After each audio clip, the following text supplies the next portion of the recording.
This is Luca Parrott, and you're listening to the Capes and Lunatics Podcast.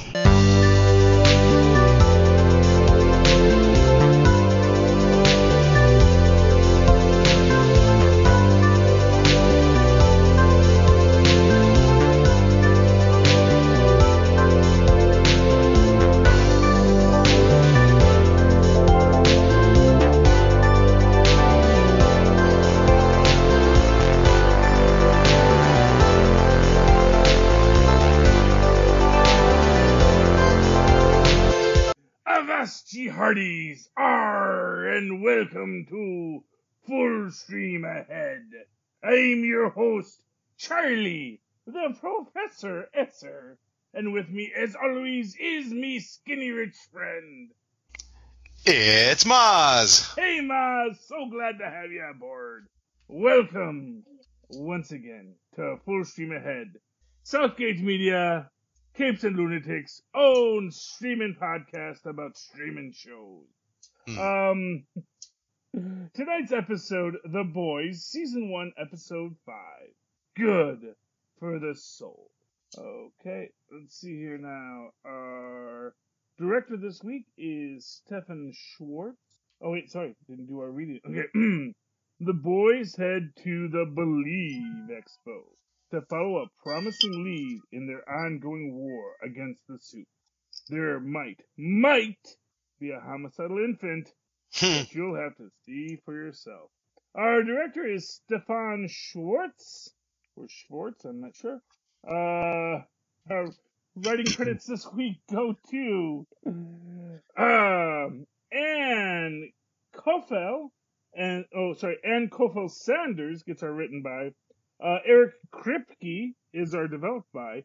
This is, of course, based on the fine comic books by Garth Ennis and Derek Robertson. Okay, let's see here. This is a sad and fun episode, and exciting, and all that in a bag of chips, to be honest. Let's see. A whole lot of characters start getting a bit more fleshed out here. A whole lot more fleshed out. Yeah. Well, everyone gets their time to shine. There's no argument on that note. When we're looking at it, we open up, of course, in Havana, where Pop Claw's hiding out. Smoking that wacky tobacco. Trying to calm down, unfortunate. And then A-Train, runs to her. And man, it's just so hard. Well, I mean, it's like, once you do the deed, things are broken, and all you're doing is figuring out how you're going to fix the wound at this point. So she should have known that was the ploy. If she'd have just stuck to her gun and said, no, I don't know what you're talking about, he would have had to think about something else. Yeah. But the way he comes up, Stillwell is on board with this, that she gives in.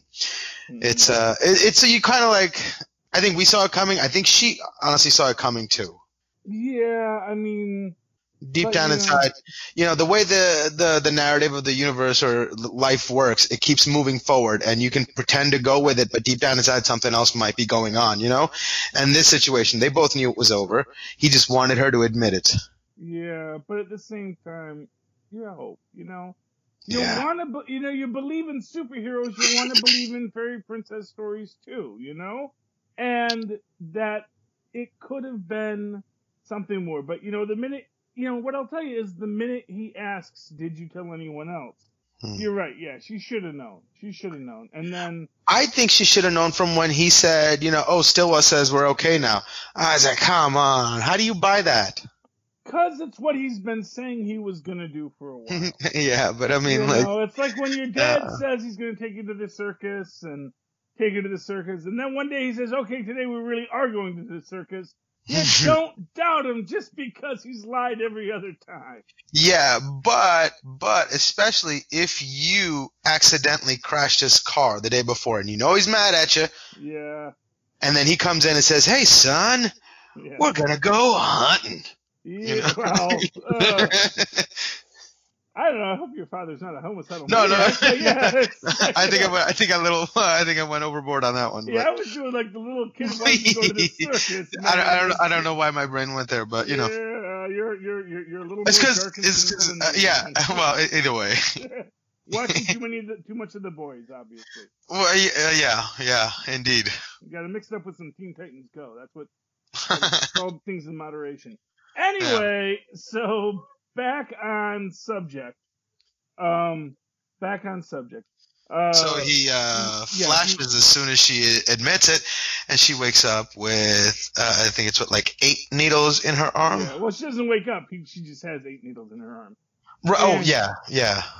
And not for nothing, that's not suspicious. Yeah, all at once. Yeah, it's like, even how did you do it? And you don't have the belt on your arm, so it's like it was. I mean, I guess maybe he's trying to show that she tried to see, but that's the thing, is like it won't even show his track marks because A, if she has a healing factor, it's going to heal, and B, if it doesn't heal, it's going to just be 8 intentional shots, which maybe looks like a suicide, which is probably what they rule it. Yeah, but I think the other side of that equation for him is that Vought really has a lot of pull, so they can just pay the cops. If the scene looks good enough for the cops to be able to spin the story believably that they want to have spun, then they will, if they're getting paid. Well, I think it's selling that she's in Havana.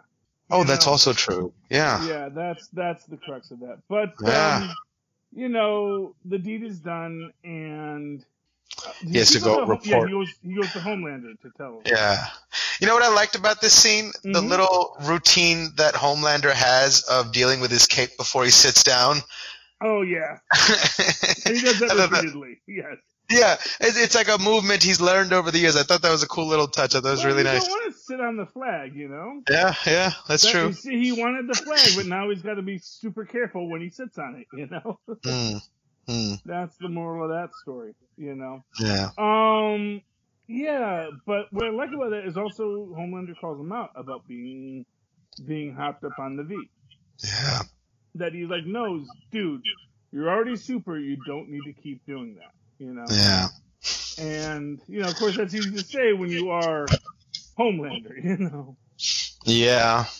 But meanwhile, we got down at Believe Fest with Huey and the gang, sort of sneaking into, because they want to blackmail, of course, the Samaritan. Yeah. Who, I'm sorry, I gotta say, probably, we never see him utilize his powers in a offensive or even defensive way. I really gotta wonder, does he do any superheroism, or is it just like he just does the religious circuit, Wait, who are we talking about? The Samaritan, the stretchy guy with the arm. Oh, right. Because it's his charity, quote unquote. Right. That is which is how they're shipping the V across the country. Right. And I love that he almost gets spotted by the PR girl. Oh, Huey? Yeah. Well, again, assuming that the PR girl would even recognize him. Yeah. Because, no one recognizes that's Huey's superpower. He is the Invisible Man. Yeah. He just was never seen. He was never there. Yeah, I mean, what's her name? Ashley. Yeah, Ashley, man, and we'll see that next episode. Ashley, I just love the character, the actress who plays Ashley. Or is it Rick? No, it's Ashley, yeah. Ashley the PR girl, yeah. Ashley the PR girl. And she's great in everything she does, but she is so out of her league. And, I don't know if it's that the writers don't like this girl or this type of girl, but I don't know. I mean, I feel like when you put it that way, it seems like everybody in this situation everywhere is just skating by the skin of their teeth. Even Madeline, who seems to be in control, but you see so much of the duality of what she's like holding up and the facade she puts on. Yeah, it is. is interesting. And I don't think it might be the last we see of Ashley, because as we see in the next episode, is it the next episode where the marketing guy is in the group therapy scene? Yeah. The marketing guy's in the, so, and we'll get to that, because no, it's not marketing, he's a writer. He's the writer. And, so if we saw him again, we might see Ashley again soon. Oh, yeah, maybe. There's only 2 episodes left, so. Well, there's always next season. She's a character that I could see coming back. I mean, I certainly could too. I mean, heck, if nothing else, there are tell-all books to be written. Yeah. And, people like that suddenly become ally, Enemies can become allies with the simplest of moments. Actually, one of the things I really liked in this is a reference to one of the lesser-known characters, well, maybe not lesser-known, but lesser-known characters in the Boys universe is Drummer Boy. Starlight mentions that she dated Drummer Boy. Right. Early on. Drummer Boy is actually part of sort of this little Avengers pastiche they did. Huh. He was like a Captain America, and then there was a Tin Man who was the Iron Man, and like I said, I never read the stories, just know it from the Wikipedia pages, but it's very interesting, and I'm a little disappointed that we don't get more of that. More of this, like, little side stories of the histories of the Boys. But anyway, I thought it was very cool that she calls out Drummer Boy there. We haven't seen a Drummer Boy in the series yet, right? No. Oh, okay. No, there's basically the idea. This, like I said, in the original series, from what I've read on this subject, I think I've read like 2 or 3 actual books of the Boys, but from what I've read on like the additional expanded universe of it, there's basically what happens to Starlight in our first episode happens to. Basically, it's kind of sort of like the pledging aspect of it, but they often like do that and then tell them, nah, dude, you're not. And it's like, it's not just pretty girls who get given the deep treatment. So, but to that extent, we actually get some great aspects of Starlight where she starts to realize it's like the world that was always right in front of her, she now starts to see. And that I found to be a really interesting. Although, man, Butcher is like the most unlikable person in the world. They're really trying hard to get us there. I wonder why that is. Well, because I think he's actually very unlikable. I think the big twist with Butcher is no, he's not a nice person. He's actually as bad as any of the people he's after. And it's almost like he goes and has these little conversations with people and brings it to a head and brings it to a point and drives a clear line between them by doing something or implying something. Because like they start off wanting you to identify with him, and slowly they make it really, really more and more uncomfortable and be like, that's okay. So now he feels like the kidnapper, and they all are, especially Huey, are like his kidnapped victims. Yeah, he's Rick Sanchez without the pathos. Right, very much so. Rick Sanchez gets to sit sadly on his toilet by the end of the last episode, and no, it's just he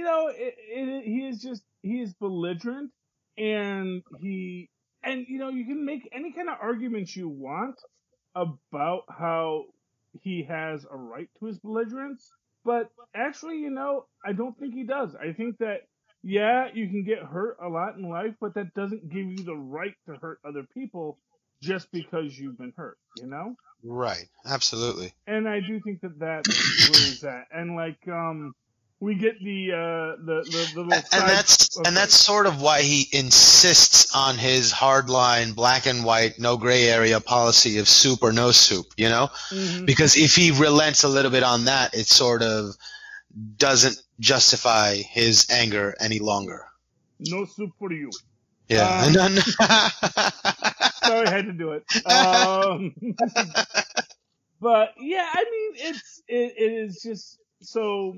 One of the plot lines we get in this is, of course, we do know that that Butcher his wife is gone, and we don't know where his wife is or what has happened to his wife. But we find out that his sister-in-law had a funeral for the daughter, for his wife. Yeah. And we later see, and she basically says, my mom is old. She wants a place she can visit to talk to her daughter, Yeah. which again goes into this idea of him, being mad at the universe for being unfair and overlooking how important believing in something beyond is to people. And not just that, but also it's like that gravestone had nothing to do with Rebecca at all. It was a place where these people had chosen to drop their burden. Well, And this was a monument to doing that. And it had nothing to do with Rebecca, so he had no right to come and take that away. Because now what he's doing is he's not doing anything but to help the situation. He's only hurting the situation for the people who supposedly he cares for or she cared for. Exactly. It's him being a selfish prig, just like Homelander, just like the Heat. He is just as bad as the people he's after. And, maybe you make an argument, though, it takes a jerk to catch a jerk, but, maybe if people were just less jerky, we wouldn't have so many jerks around. Yeah, at least Homelander kind of understands he's a jerk. Yeah, well, I don't think he understands he's a jerk, but he knows he's messed up. Right, okay. And I think we get that at the end of this episode. You don't think a part of him knows he's like on the bad side? I don't think he knows what the bad side is. I don't think see, that's the thing, because we do get in this. This is the one. Actually, no, not this one. It's next episode. The next episode we'll get into the depths of Homelander. Okay. But this episode, no, I think that Homelander always thinks, just like every, he's like Bill Cosby. He really thinks it's okay because he's Bill Cosby. And he does a lot of good. And that's the thing. It's like there's no arguing that Homelander probably does do a lot of good in the world. Certainly, if there's ever some meteor coming to the Earth, we're all very thankful that there's a Homelander out there to go push it back into the sun, I don't know how his powers work. I don't know if he's ever had that opportunity. But yeah.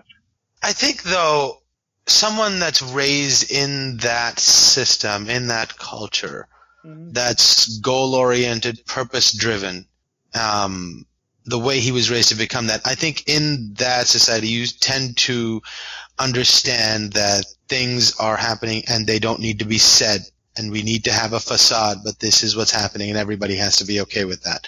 And I think in growing up in that, you could see that he has to understand that this is just a power grab on the part of the people he works for. Or do you think there is, he's just sort of blindly led as a misguided patriot? I think I think the idea of the misguided patriot is a good idea there. I mean, so, not to get too political, but right now, there are political parties that people are very supportive of, and political leaders that people are very, very supportive of, and other people see that these people are cruel, venial, and manipulative, but in their heart, it's like this. I don't worry about the evil that men do if there is good done as well.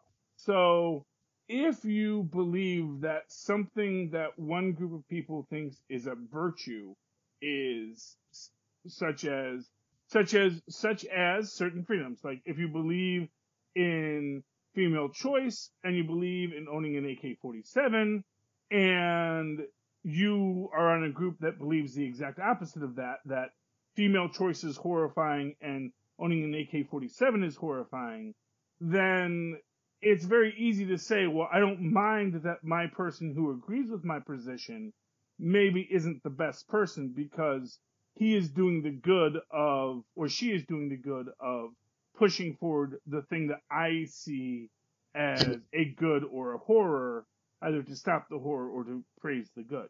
And that is the complexity of politics. In our modern era, there may be less nuance, I think, and maybe a lot more of people going, but really, dude? Is it the only one you could get behind? But even that gets complex too. So I'm trying to be nice. Yeah. But so I can totally see Homelander seeing himself as a good. That's interesting. That makes it a little bit better. You know, because, well, it's like this. I don't think Donald Trump thinks he's a bad person. Many people, I wonder.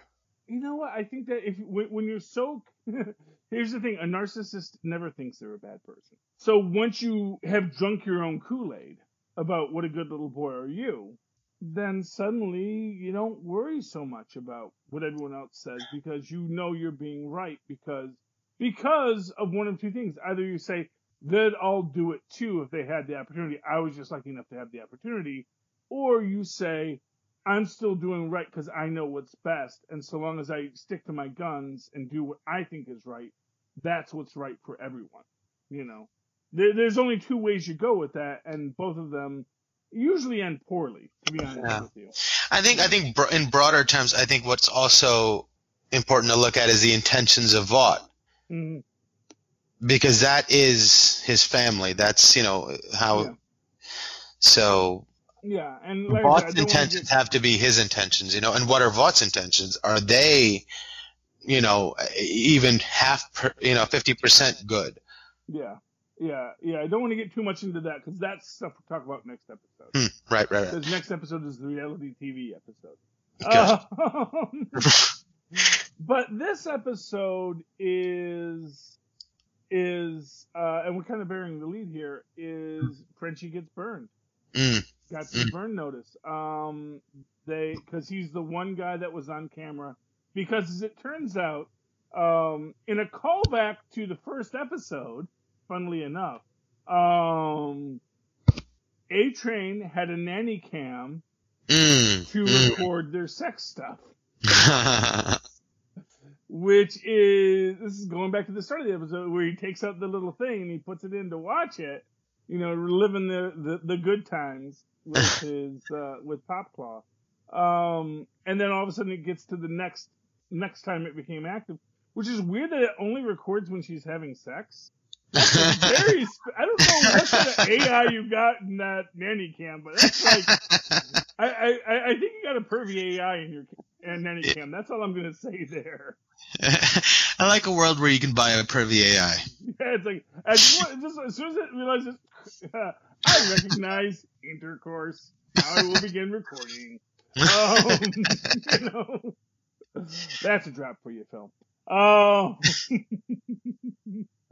Anyway, yeah, so, but long story short, he sees the poor landlord, then he sees the boys who are really our boys walking in, and of course the one person who, like a mug looks right at the camera is Frenchie. Poor Frenchie.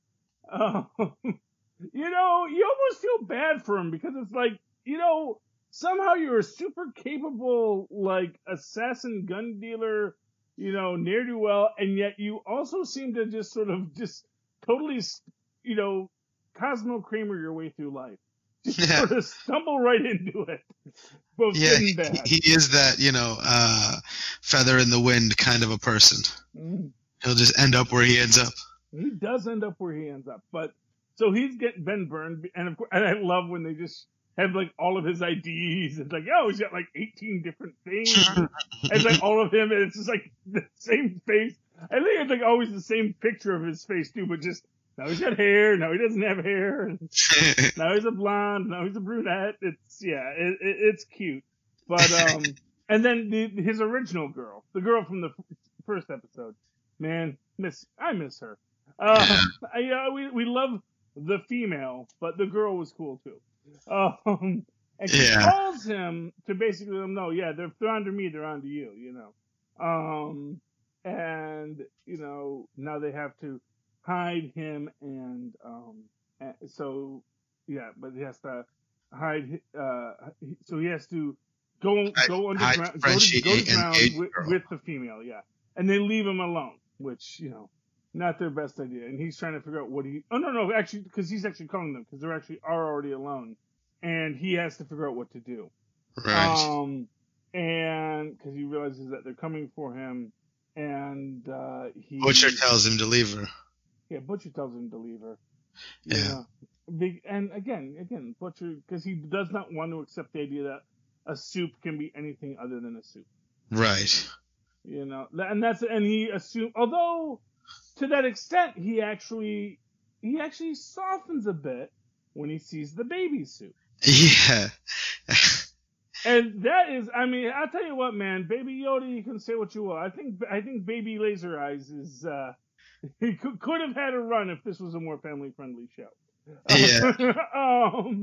Yeah, it is interesting because of course they do find that, and you even hear, you know, him when he's getting the compound V out of the IV bag, you know, and Mother's Milk makes a point to him, hey, you know, be careful, get an air bubble in there, you could kill the baby, and he's like, oh, and wouldn't that be a terror, one less soup in the world. But then when he gets himself in a bind, what does he go to? He goes to the baby with the laser eyes. And the baby with the laser eyes saves his bacon. Right, and also, it's like, as he's leaving them, he's just like, and you be good or else I'll have to come get you. He has this big smile on his face. Yeah, because he loves that baby. Yeah, how do you not, though? He is like Mando and Baby Yoda, honestly. Yeah. Came to kill it, but man, now he loves it. And actually, you know, what's interesting about that whole scene is that is a callback to, okay, so just a little graphic. In the original storyline, there's not an ambiguity about his wife's death. And, you know, that baby is from that scene. And I'll leave that there because we do want to still be a somewhat family show. So wait, they're saying that was maybe his baby in the original? No, it's not his baby, but in the original book, basically there's a baby with laser eyes that essentially was the baby that his wife was carrying. Oh, interesting. And that baby decided to show up early in a very unfortunate way. And that is, in the comic book, that's why he says he hates Homelander, because he knows it had to be Homelander because it had laser eyes. So, laser eye baby is pretty, it's actually, yeah. So that is a really dark and disturbing reference if you've actually, then it's like, oh, of the few books of this I have read, that was one of them, and it is not a pleasant scene. And like I said, I don't know if that ever got changed in continuity, because like I say, when we get to the next episode on the subject, there's a little bit more ambiguity in this than I think that Butcher's willing to admit. But, and I really felt even the first time I read it, there's ambiguity here. He's making an assumption about that story that isn't necessarily in the text that we're being shown. Yeah, and even in his telling of the story to Huey, he doesn't mention how he came to that conclusion. Mm-hmm. And we'll get to that next episode. That is next episode. But this episode, Huey doesn't know to take the phone out of his pocket, which I thought was just ridiculous. Yeah. Because you see he's wearing a jacket. Yeah, but even right from the get-go, when Huey gets there, I love this scene because I love, you get to see a lot of Homelander, and you're guessing, like, does he know Huey? Does he know what's going on or who this person is? He spent a lot of attention on him, and I just love the acting right there. You don't know what he's thinking. You think he does, but he doesn't, and then when he dunks him, you're like, oh, there's something to that, or he wasn't doing that to everybody. Yeah, well, I think what it is, because I think that has a lot more to do with this freaking normal. Oh, this poor person who is trying to get with Starlight, and honestly, I get the feeling he kind of feels like the Bull Moose. It's like there's a female in my group, which is maybe why they don't have a lot of females in the Seven.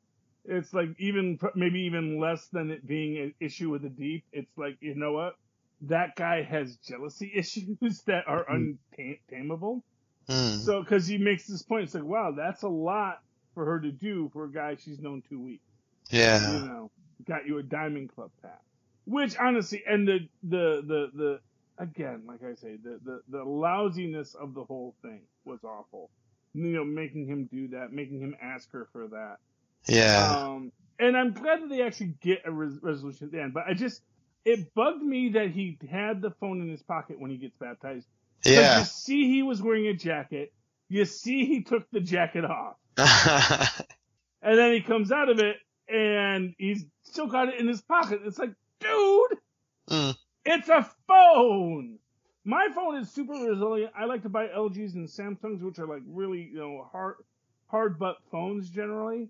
Yeah. But even I know you can get they can get splashed. You can't dunk them.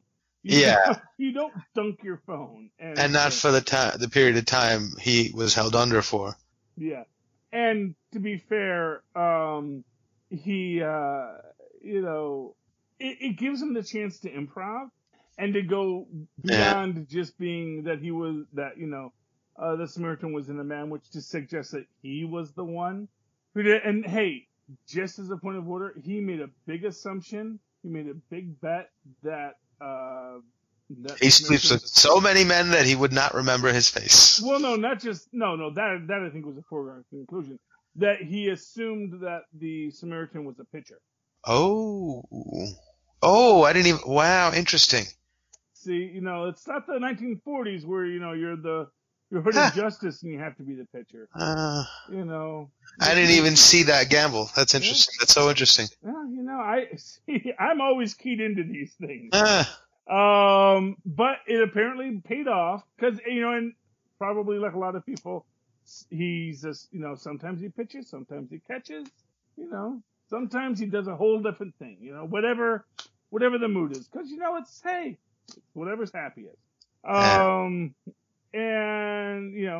though again, like when he starts describing it and makes the assumption that parts of him are stretchy that, you don't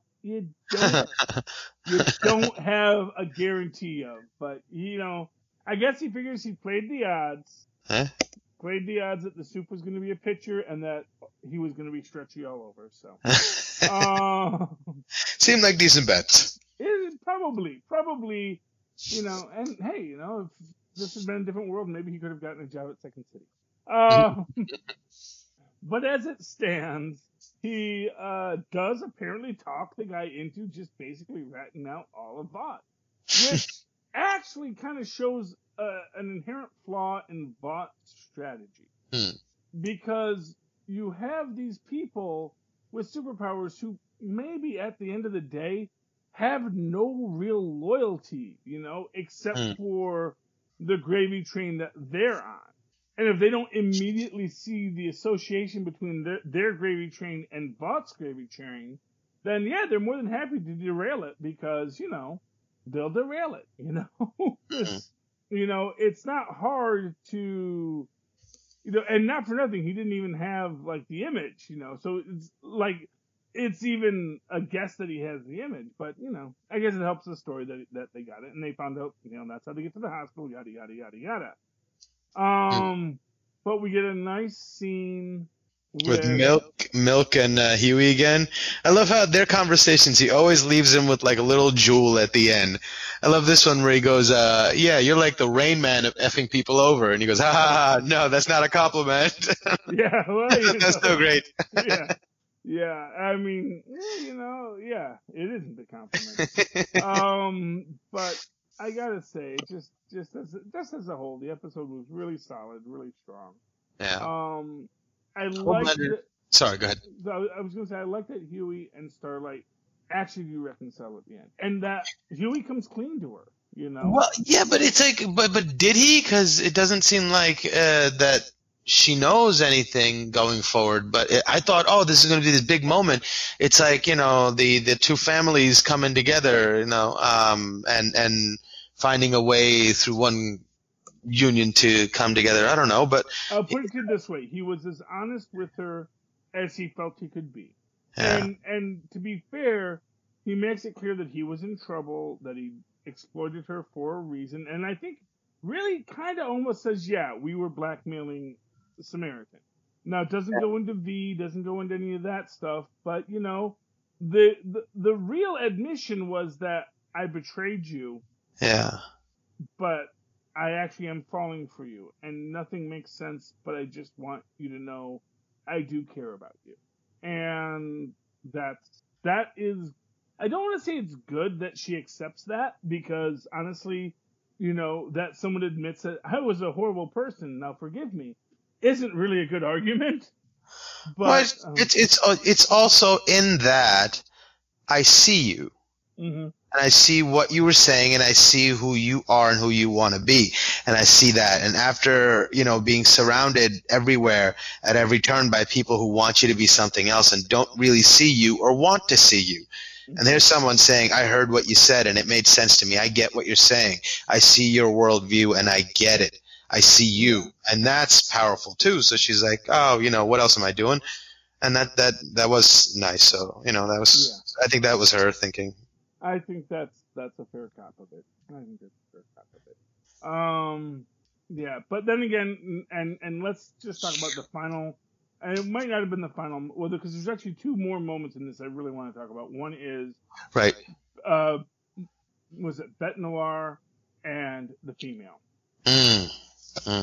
Because of course, Frenchie lets the female go and she runs, which I just love that he he says, "I'm going to free you," and da da da. And even before he gets the second cuff off, she's just out the door. Yeah. I was just afraid she was going to maul him before she left. I was just glad she didn't immediately murder him. But then when, Frenchie realizes Bête Noire is after him, she comes back because she actually did follow him. Yeah. There's more to her than just, hopped up on V. And we get to see how BA her superpowers really are. Mm-hmm. That as BA as everyone wants to be, she actually has a butt-kicking healing factor. Yeah. Now, I don't know if it's one it's more than even healing. It's bring back to life factor. Well, yeah. Well, that's the question. Is it because that was one thing I thought about that. Is she was dead on the floor for a while. Yeah. Bête Noire leaves, and then Frenchie circles back, which again just shows the real talent of Frenchie, man. He can just slip away, Yeah. and slip back, and he's really good at that. But he slips back, and she's on the ground, and she's dead. And then as soon as she gets up, that's when the healing factor starts. And I wonder if it's a Mr. Immortal kind of power. Where it's she'll take damage, and it'll be damage until she dies, and then her body will just, reset to factory settings. And that was awesome. And that's going to inform a lot going forward. But then the other thing, and this is the thing that really messes it all up, is, of course, at the rally at the Belief Fest, Homelander does this whole fire and brimstone. I am God's right hand. Send me to kill the infidels. Kind of thing. And, when he comes back to, what's her name? The Vought, Madeline? Madeline, when he comes back to Madeline. And then, she's like, you can't do that. You can't say that. And then she does this weird Oedipal MILF thing to him. Yeah. That is super, super creepy and so works. I know. Where you get oh man, you need to be loved. You only had the wire mommy. You never had the plush mommy. You were the rhesus monkey who was damaged. And actually, literally, we see that next episode. But yes. Yeah. That was an intensity. My favorite thing about that though is when she's sitting there at her desk and he's staring at her through the wall and she goes, "If you're gonna, I can see you." And he looks up and he just notices again. And she's like, "I've always seen you." And that's such a great moment. Because if you carry over from the last conversation they have in the parking lot where she's taking the baby to the doctor, she turns around and she goes, "We need boundaries." And she's like, "Firm." And she turns around and she's like, "Oh my God." And she had this look like she was afraid on her face. And then you get to this moment and she I love how she handles that whole situation, completely cuts his legs out from under him right before they're about to talk about a very important issue that they're going to have to come to an understanding about moving forward. And I love that moment. It was so brilliant. And you know what the difference between those two scenes are? She was holding her baby in the other one. And so that fear she's feeling, it's not for her. It was for her baby. Because she knows how jealous the Homelander is. Yeah. And with her baby not safe in that moment. Because there's nothing stopping him from being evil. And so that's what she was afraid of there, not Homelander. Homelander, she can handle. But she can't handle the Homelander before he can cause irreparable damage to everything. But we'll talk about how much damage Homelander can do next episode. In the meantime, Mozz, how can people reach out to you and find you and touch you if they would like? Oh, they can email me at mozzmanzor@gmail.com or find me on Facebook under Mozz Manzor.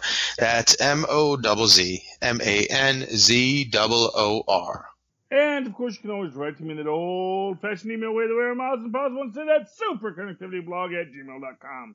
That's superconnectivityblog, all one word, at gmail.com. Of course, follow me on Twitter as I live tweet The Watchmen on HBO on Sundays at, 8 or 9 Eastern Time? I don't know, but I do it because it's great and I love it. At Shirley Esser, that's CHARLIE. Yes, SCR. Look for the 2 E's in the middle. For quality. Bing! There you go. Alrighty, sorry sock, scurvy landlubbers. You followed us through on one more adventure. Come back and set your heart for adventure, your mind on a new romance, on full stream ahead. Arrgh. This episode of Capes and Lunatics is brought to you by Tweaked Audio. Get awesome headphones, go to tweakedaudio.com and use the coupon code Southgate to get 30% off, free shipping, and a lifetime warranty. Or you can get there through the link on our website, southgatemediagroup.com.